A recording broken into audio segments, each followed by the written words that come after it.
मेरा नाम प्रसाद वेर्नेकर है। नमस्कार नाइक साहब। मेरा सवाल यह है कि कौन सा धर्म, किताब या जाति ये इजाज़त देती है कि मासूम जानवरों का कत्ल किया जाए, I mean to fulfil his hunger और taste. Like in case of Muslim, you celebrate Bakri Eid, which favors killing of goats, I mean, as a means of festival. I mean, hearing to your comments on Islamism and other religions, what I understand is your religion favors this festival in a more spirited manner, because Hinduism doesn't do so. They don't believe in killing goats, but accept that there are non-vegetarians who prefer eating chicken and goat and others. But does Islam favor this thing? भाई साहब का बहुत अच्छा सवाल है। भाई साहब ने पूछा है पहले कि कौन सा मज़हब है जो मासूम जानवरों को कत्ल करने की इजाज़त देता है। फिर उसने कहा कि इस्लाम में आप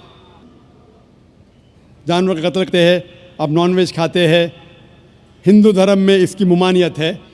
आपका सवाल है कौन सा मज़हब। पहले मैं इस्लाम का जिक्र करूँगा, बाद में इंशाअल्लाह दिगर मज़हब का भी जिक्र करूँगा। जहाँ तक कि इस्लाम का सवाल है, एक मुसलमान बहुत अच्छा मुसलमान रह सकता है प्योर वेजिटेरियन बन के भी। इस्लाम में ज़रूरी नहीं है कि आपको नॉनवेज खाना चाहिए, फ़र्ज़ नहीं है। और आप जानते हैं कि ये हमारा दूसरा कॉन्फ्रेंस है इस बड़े मैदान में, सुमैया ग्राउंड में। लास्ट ईयर ये सुमैया ट्रस्ट है, माशाल्लाह बहुत अच्छे लोग हैं। एक हफ़्ता पहले कॉन्फ्रेंस के पहले कहा कि हम नॉनवेज में नहीं मानते, आप नॉनवेज इस मैदान पे सर्व नहीं कर सकते। हमने कहा कि हम 9 महीने पहले बुक कर चुके हैं, एक हफ़्ते पहले आप बोलते ऑलरेडी स्टॉल दे चुके, ये नामुमकिन है। तो उनने अल्हम्दुलिल्लाह सुम्मा अल्हम्दुलिल्लाह हमारी बात रखी और लास्ट ईयर हमें नॉनवेज खाने की इजाज़त दी। इस साल जब हमने बुकिंग की, पहले शर्त लगाई कि इस मैदान में नॉनवेज सर्व नहीं होगा। हमने कहा ये आपका ख्याल है, हम आपके ख्याल की इज्जत करते हैं, क्योंकि इस्लाम में नॉनवेज खाना फ़र्ज़ नहीं है। इसीलिए आप देखेंगे फूड कोर्ट में भी नॉनवेज सर्व नहीं कर रहे। हमारे जो मुकर्रिरीन हैं, इस्लाम के विद्वान हैं, उनको भी हमने कहा, हमने माजरत चाही कि इस ग्राउंड पे हम आपको नॉनवेज नहीं सर्व करेंगे, क्योंकि ये मुसलमान की ज़बान है। हम जब ज़बान देते हैं उसका पालन करते हैं। आपका सवाल, जैसे मैंने कहा कि मुसलमान को नॉनवेज खाना फ़र्ज़ नहीं है, लेकिन क्योंकि अल्लाह सुब्हानहू व तआला ने हमें इजाज़त दी है। कुरान मजीद में लिखा है सूरह माइदा सूरा नंबर 5 आयत नंबर 1 में कि वो जानवर जो आपके लिए हलाल है, 4 पाँव के, जो आपके लिए हलाल है उसको आप खा सकते हैं। लिखा है सूरह नहल में सूरा नंबर 16 आयत नंबर 5 में भी कि वो जानवर जो आपके लिए हलाल है उसका गोश्त आप खा सकते हैं। ये लिखा है सूरह मोमिनून में सूरा नंबर 23 आयत नंबर 18 में भी। कई जगह लिखा है कि आप हलाल जानवर का गोश्त खा सकते हैं। जब कुरान मजीद में हमारे खालिक, हमारा रब, हमारा अल्लाह सुब्हानहू व तआला परमिशन देता है तो हम क्यों ना खाएं। आज की साइंस ये कहती है कि वेजिटेबल्स में टोटल प्रोटीन नहीं है। हमारा जो जिस्म है, इंसानी जिस्म, इसके अंदर 8 अमाइनो एसिड्स नहीं बनते। 8 अमाइनो एसिड्स बाहर के फूड, बाहर के खाने में आना ज़रूरी है। कोई भी वेजिटेबल दुनिया में नहीं है जिसमें सारे 8 अमाइनो एसिड मौजूद है, लेकिन नॉनवेज फूड में अल्हम्दुलिल्लाह सुम्मा अल्हम्दुलिल्लाह कई नॉनवेज फूड में सारे अमाइनो एसिड जो जिस्म नहीं पैदा करता है, इसे कहते हैं इसेंशियल अमाइनो एसिड मौजूद है। इसे कहते हैं टोटल प्रोटीन। आज की साइंस ये कहती है कि nonveg food is nutritious, it is full of protein.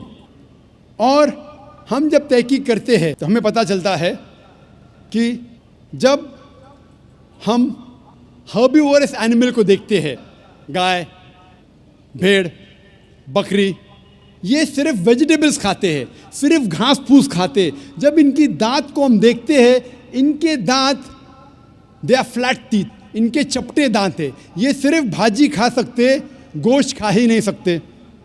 जब हम मांसाहारी जानवर को देखते हैं, शेर बब्बर, चीता, हम देखते इनके दांत को जब देखते इनके दांत नोकीले हैं, कैनाइन टीथ, ये सिर्फ गोश्त खा सकते, भाजी पाला नहीं खा सकते। लेकिन जब हम इंसान के दांत, आप अगर जाएंगे मिरर में देखेंगे, आईने में अपने दांत, मैं देखूंगा अपने दांत, तो पता लगता है कि खुदा ने हमें चपटे दांत दिए, फ्लैट टीथ, उसके साथ साथ नोकीले दांत दिए, herbivores teeth and carnivorous teeth. अगर ईश्वर चाहता था कि सिर्फ मैं भाजी पाला खाऊं, तो ये नोकीले दांत क्यों दिए? गोश्त खाने के लिए। आज की साइंस कहती है डाइजेस्टिव सिस्टम जो है, जो शाकाहारी जानवर के डाइजेस्टिव सिस्टम है, वो सिर्फ वेजिटेबल्स डाइजेस्ट कर सकते हैं, भाजी पाला, गोश्त को डाइजेस्ट नहीं कर सकते। लेकिन जो कार्निवोरस एनिमल्स है, कार्निवोरस जानवर है, लायन, टाइगर, लेपर्ड, वो सिर्फ गोश्त को डाइजेस्ट कर सकते, भाजी पाला डाइजेस्ट नहीं कर सकते। इंसान का डाइजेस्टिव सिस्टम है, इसमें स्मॉल इंटेस्टाइन है, इसमें लार्ज इंटेस्टाइन है, ये भाजी पाला भी डाइजेस्ट कर सकती है, गोश्त भी डाइजेस्ट कर सकती है। अगर खुदा चाहते थे कि सिर्फ हम भाजी पाला खाए, तो नॉनवेज फ्लैश डाइजेस्ट करने का डाइजेस्टिव सिस्टम क्यों दिया? क्योंकि हम फ्लैश खा सके, गोश्त खा सके। बहुत से गैर मुसलमानों को ये गलत फहमी है कि उनके मज़हब में गोश्त खाना हराम है, और कई हिंदू समझते हैं कि उनके मज़हब में लिखा है कि गोश्त खाना हराम है। और आपने कहा कि हमारे धर्म में गोश्त खाना हराम है। भाई साहब, आपको आपके धर्म का इल्म कम है, इसीलिए मैं कहता हूँ कि हिंदुइज़्म जानने के लिए हिंदू की तरफ मत देखिए, हिंदू ग्रंथ का मुताला कीजिए। जब आप हिंदू ग्रंथ का मुताला करते हैं, लिखा है मनुस्मृति में चैप्टर नंबर 5 श्लोक नंबर 30 में, उसमें लिखा है कि ईश्वर ने कुछ जानवर बनाए खाने के लिए और कुछ जानवर को खा जाने के लिए।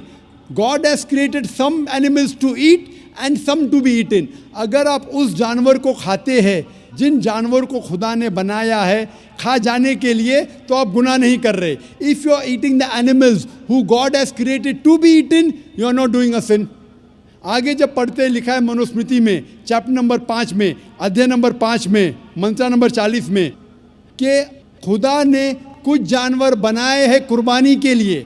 अगर आप कुर्बानी में जानवर का कत्ल करते हैं तो आप गुनाह नहीं करते। आगे लिखा है मनुस्मृति में चैप्टर नंबर 5 मंत्र नंबर 41 में कि जानवर का कत्ल करना, जो जानवर खाने के लिए बनाए गए हैं, वो गुनाह नहीं है। इसी तरीके से कई जगह वेद में लिखा है कि ऋषि गोश्त खाते थे, जानवर को खाते थे। वक्त नहीं है डिटेल में बात करने का, लेकिन अगर आप महाभारत पढ़ेंगे अनुशासन पर्व चैप्टर नंबर 88, इसके अंदर युधिष्ठिर जो पांडव का एक भाई था, वो पूछता है भीष्म से कि हम यज्ञ में, पूजा में क्या खाना दे भगवान को, ईश्वर को, ताकि हमारे पुरखों को संतुष्ट मिले। तो भीष्म कहता है युधिष्ठिर से कि आप यज्ञ में अगर भाजी पाला देंगे तो हमारे बाप दादा 1 महीने के लिए खुश रहेंगे। अगर आप मच्छी देंगे 2 महीने के लिए, अगर आप खरगोश देंगे 3 महीने के लिए, अगर गोश्त देंगे तो 4 महीने के लिए, अगर आप बेकन देंगे तो 5 महीने के लिए, अगर परिंदे का गोश्त देंगे तो 6 महीने के लिए, अगर हिरन का गोश्त देंगे तो 7 महीने के लिए। पूरा मेन्यू है, माशाल्लाह बड़ा मेन्यू है। उसके आगे लिखा है अगर आप गाय देंगे तो पूरे 1 साल के लिए हमारे बाप दादा संतुष्ट रहेंगे, और अगर गेंडा राइनोसरस देंगे तो 20 साल के लिए हमारे बाप दादा खुश रहेंगे। पूरा मेन्यू है। क्या चाहते हैं बोलो? मच्छी, खरगोश, क्या चाहते हैं बोलो? ये आपके ग्रंथ में लिखा है, मेरे ग्रंथ में नहीं। हमारे ग्रंथ में सब चीज़ खाने की इजाज़त नहीं, सिर्फ वो चीज़ जो हमारे लिए हलाल है। इसी तरीके से बाइबल में भी लिखा है आप गोश्त खा सकते। अक्सर धर्म की किताबों में लिखा है कि आप गोश्त खा सकते हैं। आप मेरा अगर एक डिबेट देखेंगे जिसका मौजू था, is eating non vegetarian food permitted और prohibited for a human being? क्या इंसान के लिए गोश्त खाना हलाल है या हराम है? और मैंने डिबेट किया था एक जैन के साथ जिसका नाम था रश्मिबाई झवेरी। वो इंडियन वेजिटेरियन कांग्रेस का सदर था, प्रेसिडेंट था। वो दुनिया भर घूमता है बताने के लिए कि नॉनवेज हराम है, और उसने मुझे चैलेंज किया। मैंने कहा भाई आपस में बैठ के बात करेंगे। नहीं नहीं, पब्लिक में चैलेंज किया, डिबेट करेंगे। मैंने कहा अच्छा आ बेल मुझे मार। तो मैंने कहा ठीक है भाई, पब्लिक में। बोला मैं लोग को लेके आऊँगा। मैं बोला लेके आओ। तो पाटकर हॉल के अंदर 1998 में तकरीबन 10 साल पहले डिबेट किया। वो देखेंगे, सारी डिटेल्स है। लेकिन हिंदू मज़हब की किताब में ये लिखने के बाद कि गोश्त खा सकते, फिर भी कुछ हिंदू शाकाहारी क्यों हैं, वेजिटेरियन क्यों है? क्योंकि वो मुतासिर हो रहे थे बाकी फ़लसफ़े के साथ जिसमें कहा गया है नॉन वायलेंस। और कुछ जैन मानते कि ईटिंग नॉन वेज इज़ हराम, इज़ प्रोहिबिटेड। और हम जब पूछते क्यों जानवर का गोश्त खाना हराम है, तो वो कहते हैं कि घास और भाजी पाला के अंदर ज़िंदगी नहीं है, जानवरों में ज़िंदगी है। जब आप कोई ज़िंदगी लेते हैं, किसी का कत्ल करते, हराम है।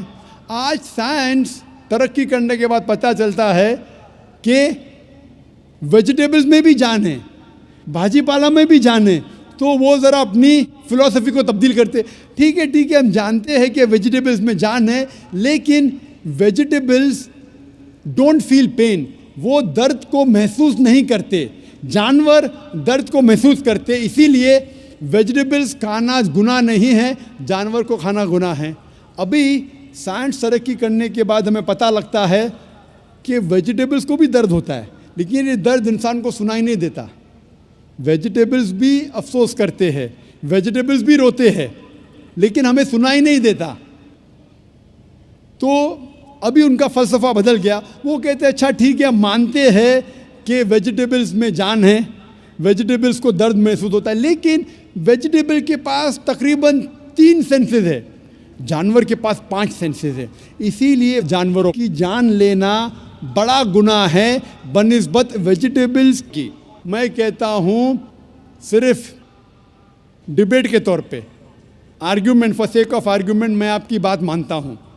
क्या वेजिटेबल्स के 3 सेंसेस है और जानवर के 5 सेंसेस है। मैं उस शख्स से सवाल करता हूँ कि मान लो आपका छोटा भाई गूंगा और बहरा पैदा होता है, वो सुन नहीं सकता है, बोल नहीं सकता।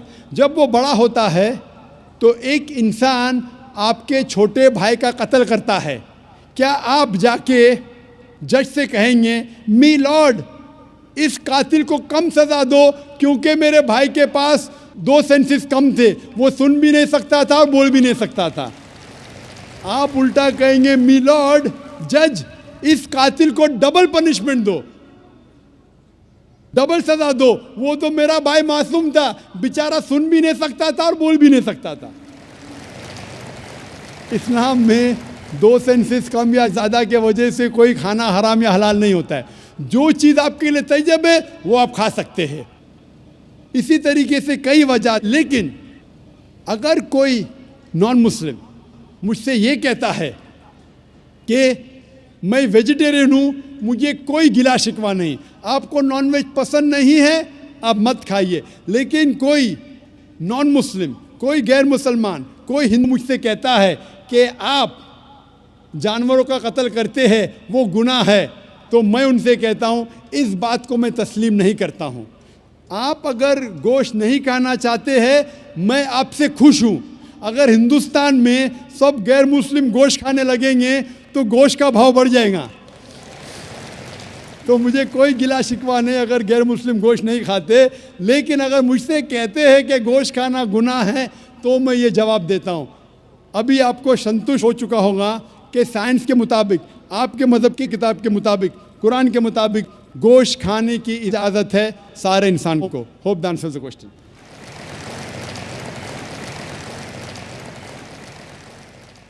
ख़वातीन के शोबे में अगर कोई